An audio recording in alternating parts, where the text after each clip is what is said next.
ஆசிய வளர்ச்சி வங்கி. ஆசிய வளர்ச்சி வங்கி ஏடிபி அப்படின்னு சொல்றாங்க. அது ஆங்கிலத்துல என்ன சொல்லுவாங்கன்னு தெரியுங்களா உங்களுக்கு? த ஏசியன் டெவலப்மெண்ட் பேங்க். அதோட ஹெட் குவார்டர்ஸ் எங்க இருக்கு அப்படிங்கிறது உங்களுக்கு தெரிஞ்சிருக்கும். கமெண்ட்ல சொல்லுங்க. Asian development bank. ஓகேங்களா? ஆசிய வளர்ச்சி வங்கி. சர்வதேச பொது மன்னிப்பு சபை. சர்வதேச பொது மன்னிப்பு சபை. Amnesty international. Amnesty international spelling தானே சொல்றேன். AM NESTY.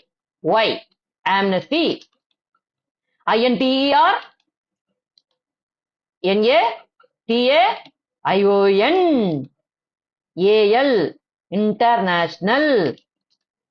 ஆம்னஸ்டி இன்டர்நேஷனல் சர்வதேச பொது மன்னிப்பு சபை.